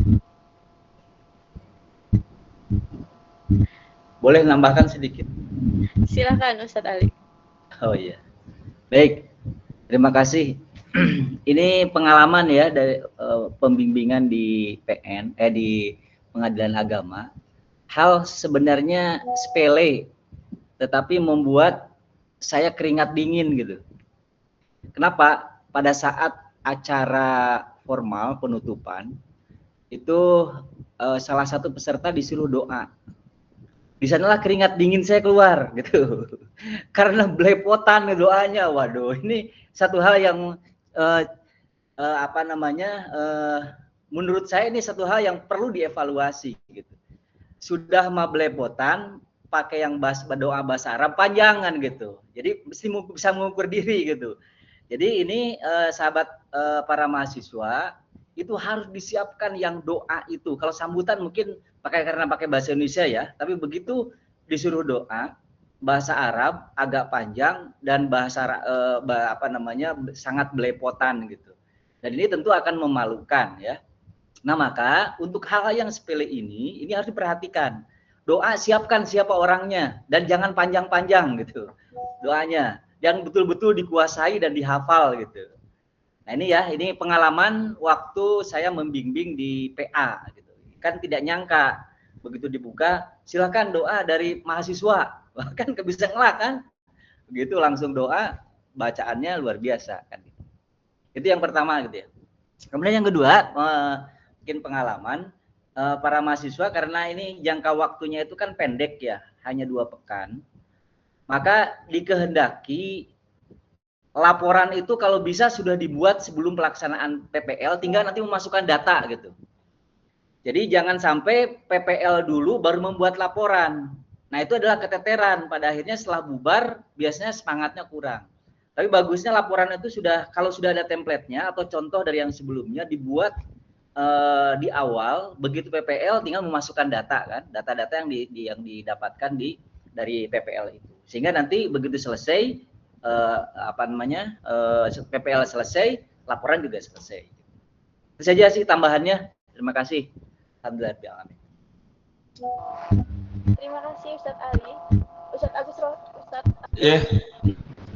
Ini juga ya sama hal yang sepele juga ini. Yang sepele terkait dengan konsumsi ini. Konsumsi. Jadi waktu di Anjatan tuh ya. Waktu di Anjatan itu mereka itu ngasih konsumsi saat itu apa ya? Pakai piring gitu. Di dalamnya ada semangka, ada apa?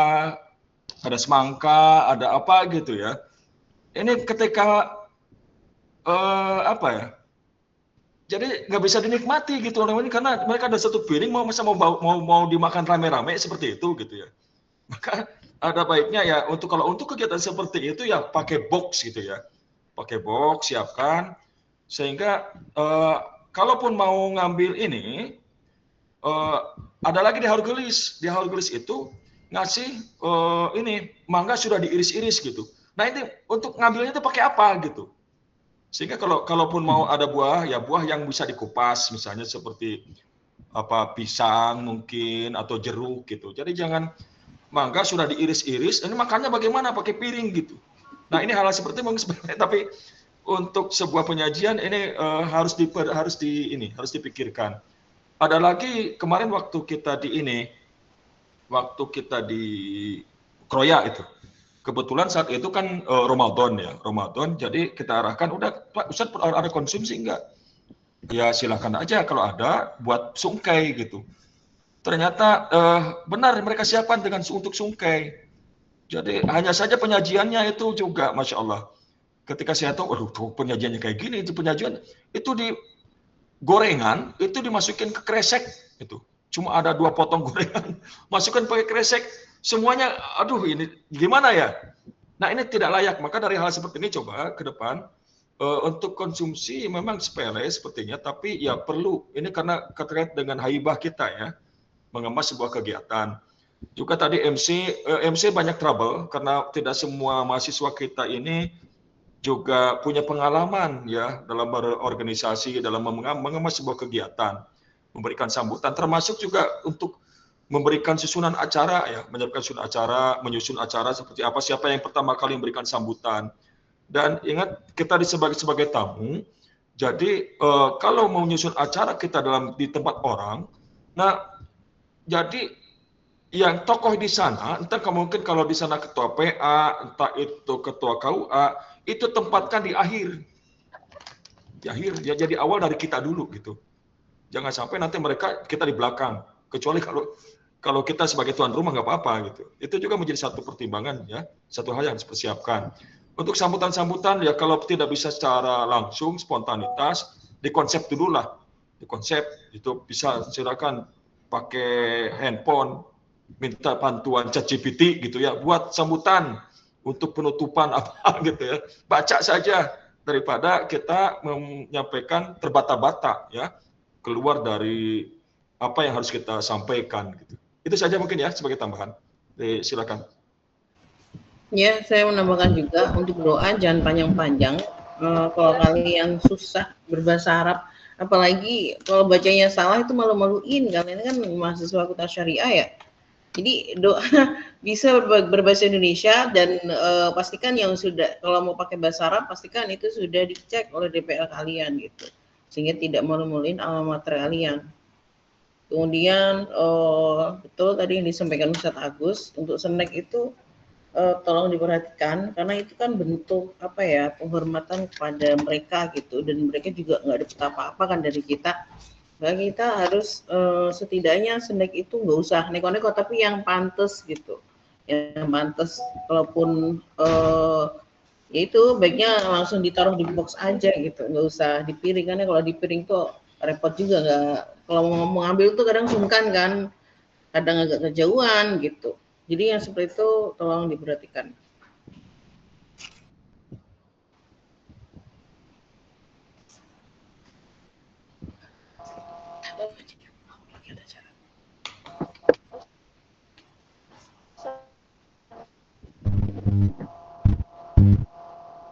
Mungkin ada dari Ustadz Rahim kan sudah bertahun-tahun nih menjadi DPL, bisa ikut menyampaikan pengalaman dari Bang.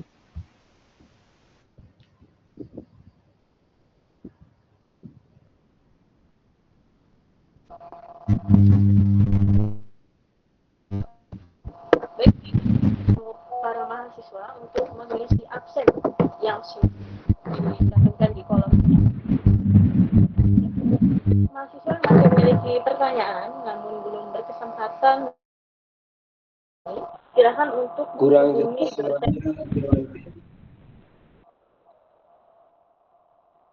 Baik, memasuki acara selanjutnya, closing statement untuk oleh Dekan Fakultas Syariah. Kepada yang terhormat, Ustazah Dr. Siti Ainur Rohmah, SSI MA, disilakan. Mohon maaf, itu kurang jelas suaranya, Dewanti.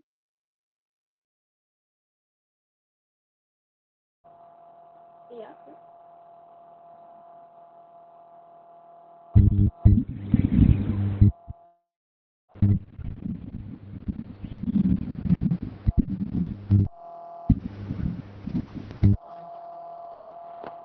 Baik, untuk mahasiswa yang masih memiliki pertanyaan namun belum berkesempatan menyampaikannya di forum ini, silakan untuk menghubungi dosen pembimbing lapangannya masing-masing.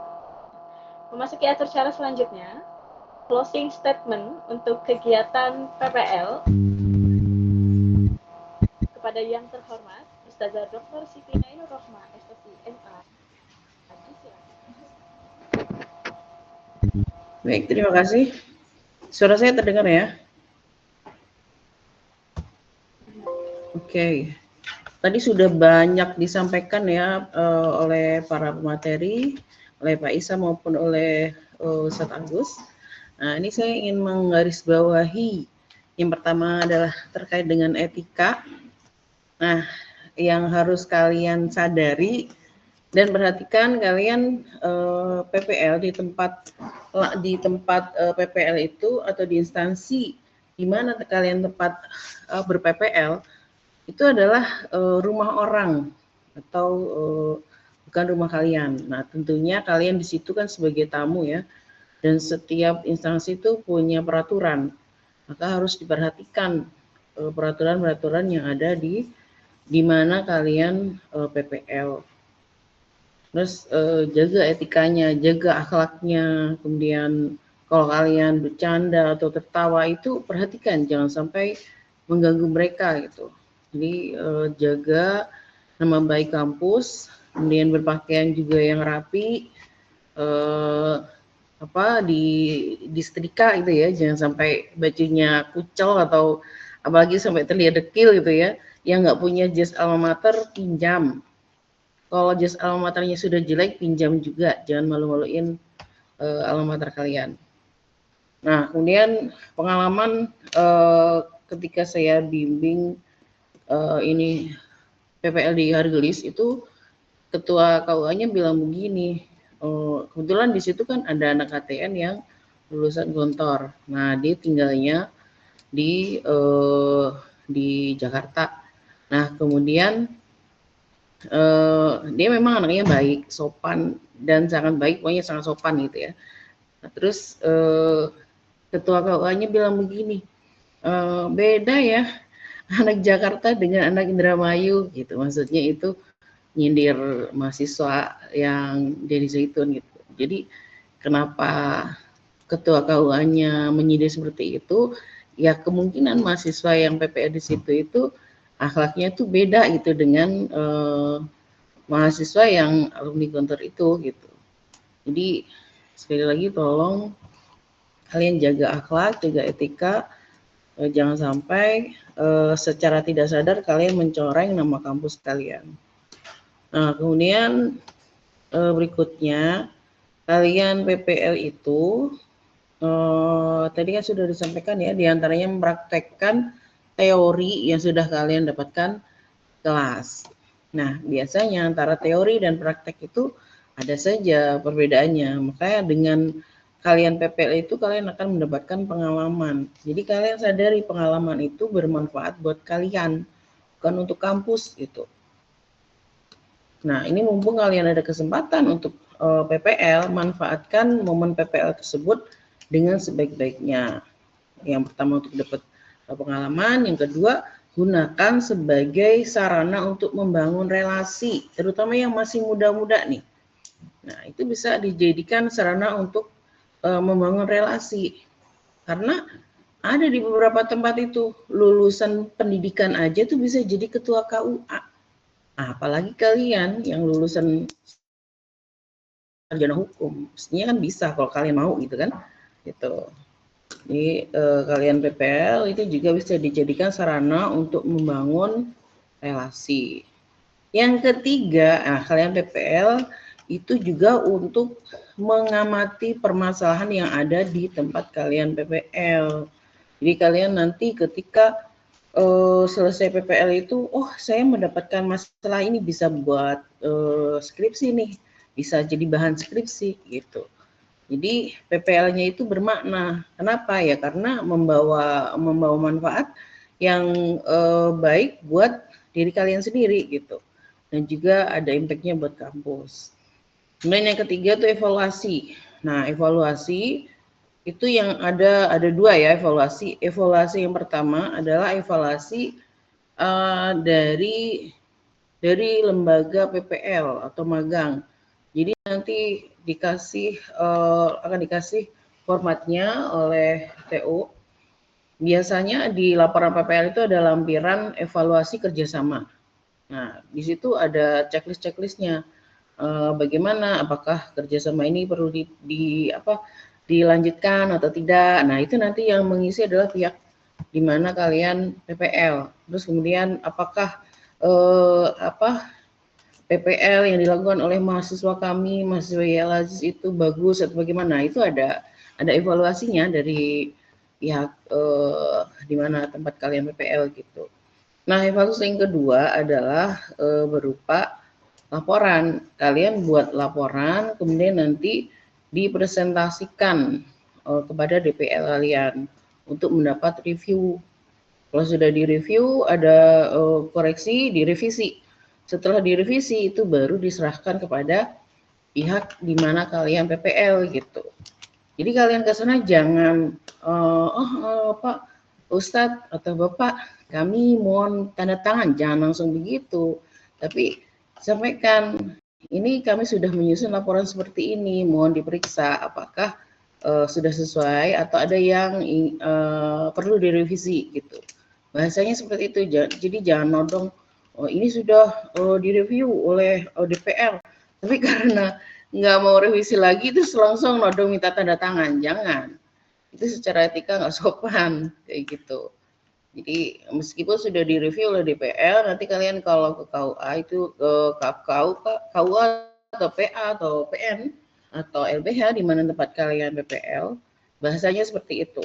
Ini kami sudah membuat laporan, mohon diperiksa terlebih dahulu apakah sudah sesuai atau belum. Kalau misalkan sudah sesuai, mohon ditandatangani. Tapi kalau belum sesuai, ya nanti kami akan revisi kembali gitu ya. Nah itu saja tambahan. Oh ya satu lagi, jangan lupa sebelum memulai PPL koordinasi terus dengan DPL ya terkait pembuatan proposal, apakah sudah sesuai atau belum. Kemudian susunan acara itu juga dikonsultasikan dengan DPL. Jangan membuat sendiri terus ternyata pas hari H loh kok gitu. Nah, jangan sampai seperti itu. Nah kemudian tentukan petugasnya. Petugas kalau memang perlu untuk melakukan seremonial berarti tentukan petugasnya dan jangan lupa ini ya gladi bersih atau gladi resik ya sementara aja kira-kira ini sudah bagus atau belum. Kalau belum kan ada ada waktu untuk berlatih gitu. Kelihatannya sepele tapi saya lihat di beberapa tempat mahasiswa tuh suka begitu gitu. Baik acara di dalam atau di luar itu untuk jadi MC nggak semuanya bisa. Nggak semuanya untuk baca doa, nggak semuanya bisa gitu. Entah karena belum terbiasa atau karena grogi. Makanya itu perlu latihan gitu. Nah, dan untuk laporan sekali lagi jangan menunda di akhir. Ya, tiap hari dilakukan cicil, susun laporan, konsultasi dengan DPL sehingga kalian selesai PPL, selesai juga laporannya. Ada istilah selesai PPL tapi laporannya 1 bulan lagi atau 1 tahun lagi, nggak ada cerita begitu. Oke, niatkan kalian PPL itu untuk menambah ilmu, untuk mengabdikan diri kalian kepada masyarakat dan untuk menambah pengalaman kalian. Sekian dari saya, walhamdulillahirabbil alamin.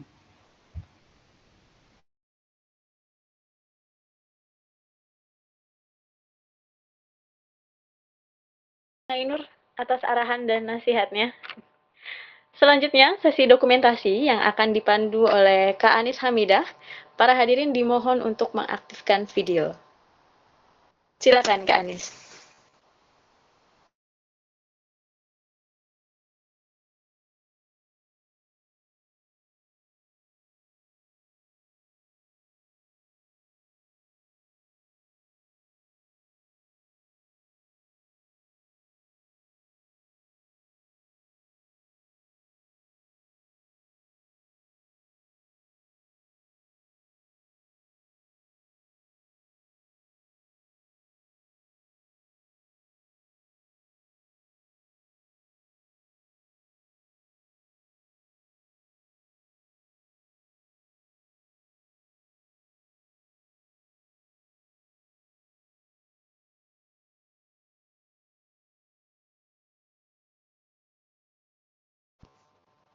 Terima kasih Kak Anis. Memasuki acara yang terakhir, yaitu penutup, saya ucapkan terima kasih kepada seluruh pihak yang dalam acara pembekalan pada malam hari ini. Semoga dengan adanya pembekalan PPL ini dapat menjadi manfaat bagi kampus, instansi terkait, dan kita semua yang akan menjalankannya. Selamat menjalankan tugas dengan penuh semangat, tanggung jawab, dan integritas. Semoga kita semua senantiasa diberikan kesehatan, kelancaran, kemudahan, serta keberkahan dalam setiap langkah yang akan kita ambil ke depannya. Mari kita sempurnakan acara pada malam dengan berhamdalah. Alhamdulillah.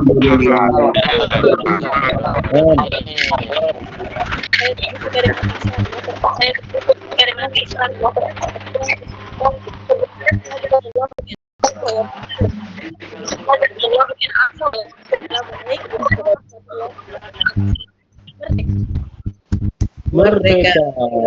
Halo. Sehat ya. Sehat ya. Adianto, semuanya Pak Azwadi. Sehat ya. Terima Jaga kasih. kesehatan. Ya. Jangan sampai sakit pas PPL. Iya, bisa. Semuanya. Alhamdulillah Pak Sugeng sudah lunas PPM. Alhamdulillah, ayo tinggal 2 orang. Boleh dibantu yang lainnya?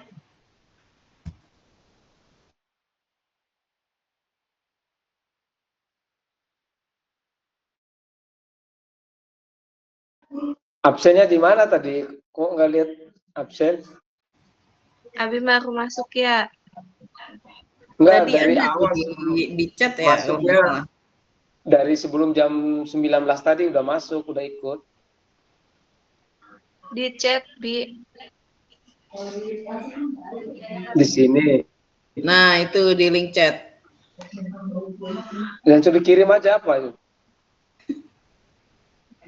Ada berapa orang yang belum absen? Dikirim di grup angkatan aja.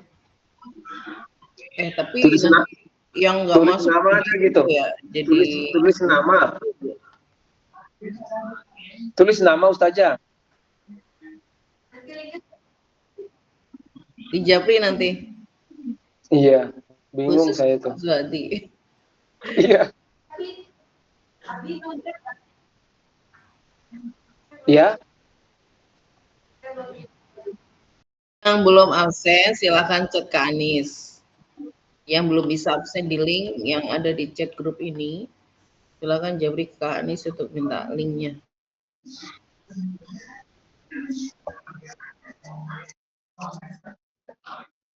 Terima kasih banyak Ustazah bimbingannya, alhamdulillah. Sama-sama, semangat Pak Sadi. Iya, sehat Dan selalu. lainnya. Cuman saya ini kan harus laporan ke beliau ini kan keluarnya. Iya, harus. Jangan Iya. sampai nggak laporan. Saya sehari 2 hari aja udah dicari. Apalagi di 2 pekan ini. Ya, nanti kalau untuk yang langsung dengan beliau dikomunikasikan aja. Bolehnya berapa hari? Iya. Mudah-mudahan sih diijabah keluarnya supaya cari pengalaman kan Ustazah. Iya, kalau diijabahku udah bukan syukur alhamdulillah. Kalau Nah itu misalkan yang cuma diharapkan kan ya Ustazah. nggak apa-apa juga. Makanya nyari yang dekat-dekat ini. Kalau Iya. bisa waktu dipanggil kan bisa langsung masuk. Iya. Iya. Setiap hari kan harus absen saya ini. Orang penting. Ya penting semua sih Ustazah. Di kelas aja ini sering ditelepon, dicariin kan? Iya.